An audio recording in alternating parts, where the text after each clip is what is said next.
First You Think is a not-for-profit ministry of the First Unitarian Church of Des Moines. Support us at ucdsm.org today.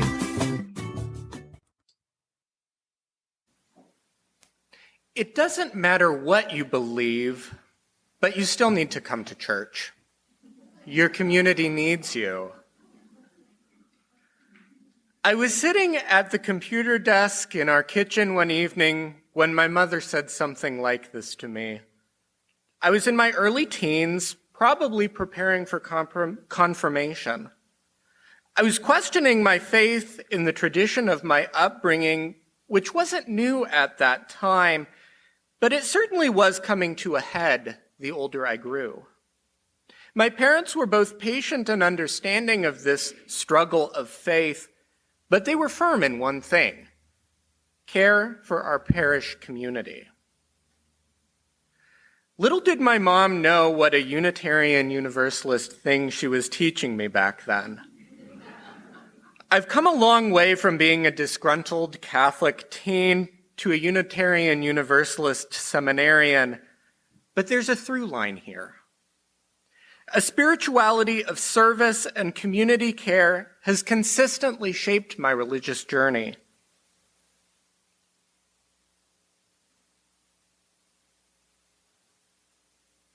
In fact, I believe this spirituality calls all of us. I want to explore that with you today. When I first began considering what I would say today, I thought about approaching my spiritual biography as I often have in the past. I've talked in other times and places about the role that this faith has played for me in offering up spaces for certain identities to grow. I've spoken many times about finding myself as both a queer person and a pagan. And because I often frame my spiritual biography with these two specific identities I've curated, I wondered what I've left unsaid. I thought of another time I reflected on my spiritual biography when I applied for seminary. One of the essays my school requested when I applied was a piece about my spiritual journey and how it has led me to apply to their program.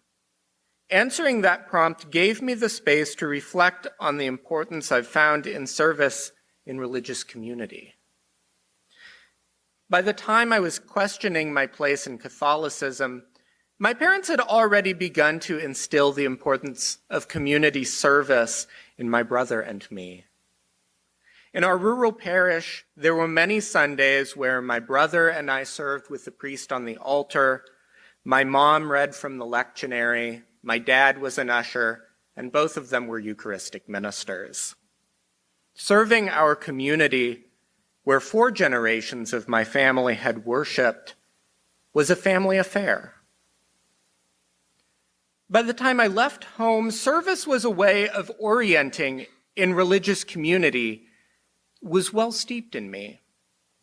So when I found Unitarian Universalism in college, getting involved through service felt natural. And when I came to this congregation after college, service helped me feel more at home and connected. The more I reflected on these themes, this past, the more I thought of the motto of the Benedictines, Ora Et Labora, pray and work. For the Benedictines, this motto reflects 2 core virtues of their tradition and life in intentional community together. In a less direct way, it also hearkens to the Catholic conviction that believers are not saved by faith alone, but by good works, the works of mercy as well. It's not enough to believe in good, you have to do good as well. Unitarian Universalism is also a faith of good works. We express that through our many commitments to social justice initiatives, all part of this enterprise of making our world a more just and loving one. We also express that in our values, which we are continuing to clarify through reimagining and revising the Article 2 of our denomination's bylaws. Our values, like justice and pluralism, and the principles many are familiar with, like everyone's inherent worth and dignity, are deeply relational. They speak to actions, how we want to build our relationships with one another. In our first reading today, Jessica Dorr observes that values exist in a continuum with behavior. Defining what's precious, what we value, is a first step not to be mistaken for the journey itself. In other places, she's observed that a variation of this is that what we do and move toward can indicate where our values truly lie. As Reverend Alice Blair Wesley was quoted in our second reading, "Show me the patterns of your church, and I'll show you what the people find worthiest of their loyalty." So it is with us. If we claim to value the interdependent web of existence, how strong is that claim if we don't behave as though our choices and actions affect everyone and everything around us? If we say we value pluralism and big tent attitudes toward philosophical and theological diversity, how strong is that claim if we want inclusion for ourselves, but balk at God talk and worshipful language? If we value community, shouldn't we be engaged in it? Even valuing community requires action on our parts. Wickstrom, in our second reading, talks about the work that we do in our communities as a way of transforming them, infusing them with our spirit. I mentioned earlier that this tradition has been a place for me to grow as a queer pagan person.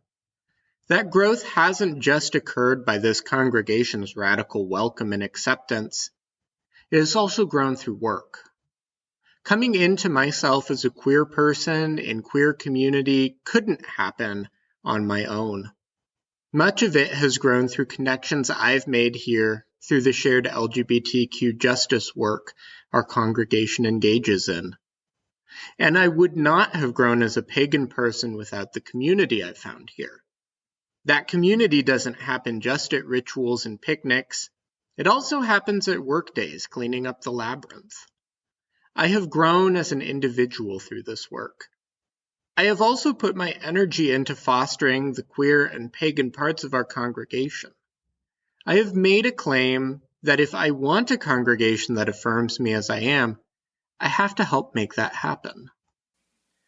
What my mother said many years ago left something unsaid. While our community does need us to survive and thrive, we also need our community. The energy we put into it ensures both its growth and our own. If we want a more welcoming community, a more diverse community, a more intergenerational community, then what we're hearing in that want is a call. We are hearing a call to build this community with our co-congregants and collaborators. We are hearing a call to vision and build with one another. As we conclude this service, I want to leave you with 3 questions. I hope you will join us in the forum to discuss them at 11. But even if you don't attend that and join us there, take these questions with you into the coming days and weeks. How do your actions compare with your values? What values are waiting to be put into action? How will you express your values in this community?